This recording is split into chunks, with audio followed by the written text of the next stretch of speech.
Hello world, Geriatric Geek here. How in the heck are you? I hope you're doing great.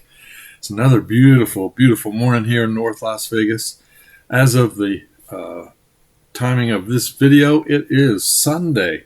That's right, Sunday, April the 3rd. So welcome to all that are visiting. Thank you so much. While you're here, we got a Big Lots haul. Went out and got lucky. Found I had a 20% coupon code I was going to use. Walked in there, found out that that day, maybe, I didn't know how long it was going to be going on, but our manager had all media was 50% off. So I did pretty good. I got 8 titles, I think, but things I didn't have. So I'm happy. And I'll show you what I got here in just a minute. But I wanted to say one other thing. If you guys have watched my videos and you comment, and you get a comment on your comment about winning something or blah, blah, blah. If there wasn't a giveaway associated with my video where I say something about a giveaway in my video, then someone is trying to fool you, and evidently this is a big thing because Marquise Brownlee, one of the huge YouTubers, even came out with a video about it. So they're spamming the comments with these, hey, you won something, I'm going to send me your information and I'll that kind of thing. So don't fall for that. If I didn't say I'm doing a giveaway in my video, it wasn't me, and I apologize if you guys thought it was. I know I've had a few folks contact me and tell me, hey, you got this or that. So I blocked as many of them as I could, but it takes quite a long time. So YouTube, you need to come up with something to get rid of these bot spammers. So hey, that's it. And certainly, I would never ask anybody to send me any money, okay, for anything. My giveaways are zero cost giveaways. So, okay, that being said, we can move on and let's talk about the Big Lots haul. So the first movie I have is one of these Tartan Asia Extremes. I have quite a collection of these now, but I didn't have this one. It's called Silk. Genuinely haunting, suspenseful. We'll see. Silk is not rated. It's 109 minutes from 2006. It's a sci-fi horror film. Actually gets pretty good ratings. It's a Taiwanese film and a ghost story. So I'm happy. I love ghost stories, paranormal, anything I'm into. So it says, armed with a newly invented material called the Menger sponge, a paranormal investigative scientist, Hashimoto, and his team investigate a crime scene. He captures the energy of the ghost, an unidentified 13-year-old boy. Who is this ghost? Why does it kill people?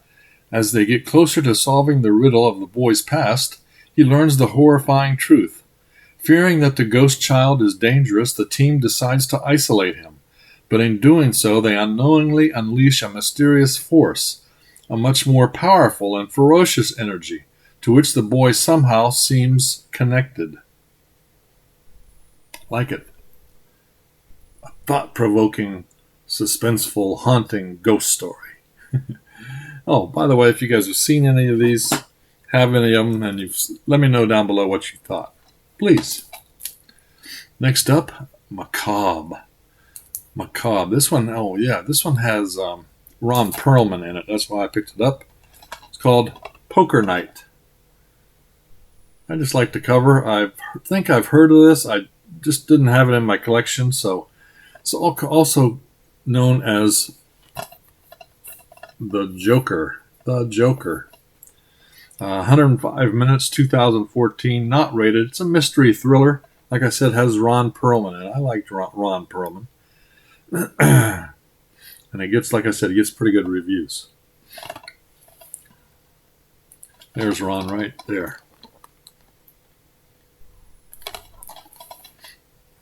In this twisted thriller, like twists, a young detective becomes an unwilling participant in a sadistic game of cat and mouse when he is kidnapped by a masked, serial killer.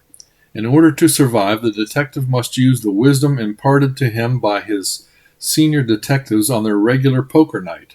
Ron Perlman, of course, he was Hellboy at one point. Giancarlo Esposito. All right.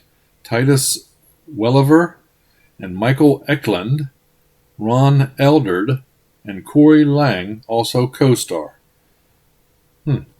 Something about a poker game, imparting some knowledge, getting kidnapped, and having to find a way out using that knowledge. So, poker night. Next up. So all these say $3. They were less than $1.50 when I got all these. Most of them say $3, some say $5. Something looks like a monster called Dead Sea. Dead Sea is not rated. 2014, 87 minutes. It's an adventure horror film. It doesn't get great reviews, but heck. I'm up for creature features, and kind of looks like there's one involved.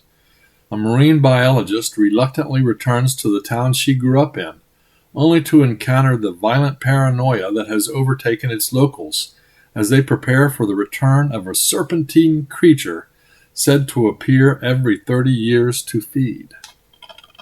Just stay out of the water, people. Stay out of the water. All right. Next up, speaking of creature features, Bigfoot. I like Bigfoot movies. It's kind of a creepy look on there. You can actually see kind of the eyes and stuff. Ooh. The Lost Coast Tapes. Bigfoot, The Lost Coast Tapes, not rated, 2012, 90 minutes. It's a horror mystery, basically a found footage film, it looks like. It gets middle-of-the-road reviews. One of the best movies about Bigfoot that I have ever seen, says somebody.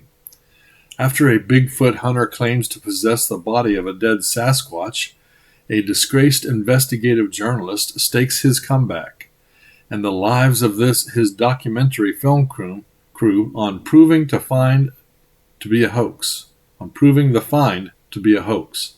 The truth, it turns out, is much more terrifying. Based on real accounts and filmed on location in an area of Northern California, which has the world's largest concentration of Sasquatch sightings, Bigfoot, The Lost Coast Tapes puts a thrilling new twist on the enduring American legend. Let me know if you guys have seen this one. And is it creepy or not? Next up, Takashi Miike's, I mispronounce, First Love. 2019, 108 minutes. It's an action comedy, and it gets pretty good reviews. Violent, hilarious, and violently hilarious. Okay. When a duplicitous scheme by the low-level Yakuza Kase goes hilariously wrong, a terminally ill boxer, Leo, and a disturbed drug-addicted call girl, Monica, find themselves innocently caught in the crosshairs of two warring gangs. Over the course of the increasingly ludicrous night, the two fall passionately in love, while the hail of bullets and blood fall quietly in the background. From prolific auteur Takashi Miike, this noir-tinged, violent Yakuza film is Miyake at his most fun and anarchic. Wow. A lot of words there. First Love. We're going to figure it out. Let's see. Next up, my only Blu-ray, but looked like a good one, has Christopher Plummer, Mark Wahlberg, and Michelle Williams. A Ridley Scott film. All the Money in the World.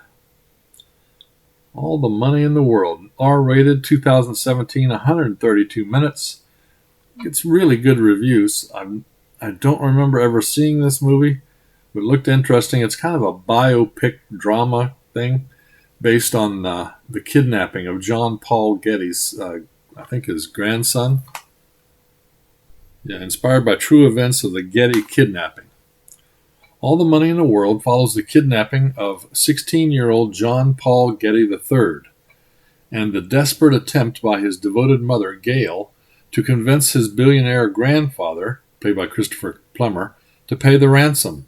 When Getty Sr. refuses, Gail attempts to sway him as her son's captors become increasingly volatile and brutal. With her son's life in the balance, Gail and Getty Sr.'s advisor become unlikely allies in the race against time that ultimately reveals the true and lasting value of love over money. Has some deleted scenes. Talked with Ridley Scott, crafting a historical thriller. Hostages to Fortune, the cast, recast, reshot, reclaimed. There you go. All the Money in the World. Let me know if you've seen that one. Now, the next three are some of my youth. Let's put it that way. First one is the first season, Volume 1 of My Three Sons. First season, not rated, 7 hours and 43 minutes worth of goodness on here. This show back in the day was amazing. It was amazing. I remember watching it almost every episode, I suspect. It ran from 1960 to 1972. First, it was on ABC in black and white, and then it switched to CBS, and from then on was in color. So this volume is, I think, all in black and white. But I believe there were 8 seasons, and I love Fred McMurray. So yeah, I'm happy to have this in my collection. It's basically about a widower or a divorced dad, or a dad that's trying to raise 3 sons, and everything he has to go through. My Three Sons is a delightful slice-of-life comedy about the American family. The series chronicles the life of the Douglas family, a seemingly simple premise that was a huge hit with audiences and a keystone of the TV family lineup in the 60s. Fred McMurray delivers a standout portrayal as Steve Douglas, an aeronautical engineer and a widower, raising his 3 sons alone. Join the Douglas family in the first 18 episodes of Season 1 as Steve guides his oldest son, Mike, through college, Robbie through those tumultuous high school years, and youngest son, Chip, through adolescence.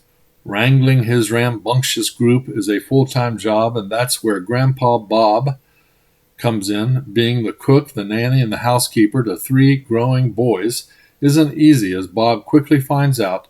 Loaded with laughs, this first volume of Season 1 will let you relive one of the all-time longest-running classic comedy series in television history. Indeed, it was fun. I enjoyed it. Let me know if you guys have ever seen it. If you haven't, you gotta look for these in Best Buy. They're very inexpensive right now. Speaking of 60s TV comedy sitcoms, The Andy Griffith Show is one. This is Season 1. Season 1 is not rated. This was a CBS show. It ran from 60 to 68. Another 8-season show. Had Don Knotts in it. I loved Don Knotts. And Ron Howard, of course, played Opie. Don Knotts played Barney Fife. A crazy, crazy character. So yeah, I'm excited to have these in my collection. This is Season 1. Down-home humor and enduring cast of characters helped to make The Andy Griffith Show one of the most beloved comedies in the history of television. Introduced as a spin-off from The Danny Thomas Show in 1960, The Andy Griffith Show ran for 8 seasons in prime time. Another widower, Andy Taylor, divides his time between raising his young son, Opie, and his job as sheriff and justice of the peace of the sleepy North Carolina town, Mayberry. Andy and Opie live with Andy's Aunt Bee, who was played by Frances Bavier, who serves as a surrogate mother to both the father and the son. Kind of an interesting piece of trivia. Aunt B and I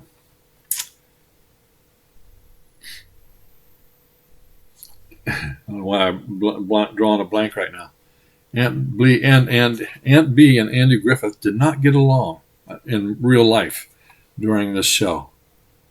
And when she was on her last breath or dying bed or whatever, apparently she got a hold of Andy and said, "Hey, I apologize. We didn't get along better during this show." So, yeah, they didn't get along. I don't remember ever having that kind of a feeling when I watched it, but I can't wait to rewatch this. So that's season 1. And I also have season 8. And it was not $8. I believe it was $4 and maybe a little less than that even. So, yeah, glad to have this. If you guys haven't seen the Andy Griffith Show, I do recommend it. It's wholesome. It's corny. It may or may not hold up well in today's age, but you know what? You get a kind of a peek at what TV was like back in the day. So I'm always looking to fill in those TV series things that I watched when I was a kid. So that helps. So now I got to look for the next 2 through 7, right? I suspect they come as a whole set somewhere, so I'm going to have to check that out. Anyway, that's it, you guys. That's it. That's my Big Lots haul. So I'm glad to show it to you. Hope you enjoyed. And if you did enjoy, give this video a thumbs up and subscribe. I would appreciate it. Also hit the notification bell so you know when I'm going to upload another haul. So you guys stay safe. Keep that smile on your face. Keep that positive attitude about you. Until next time, peace.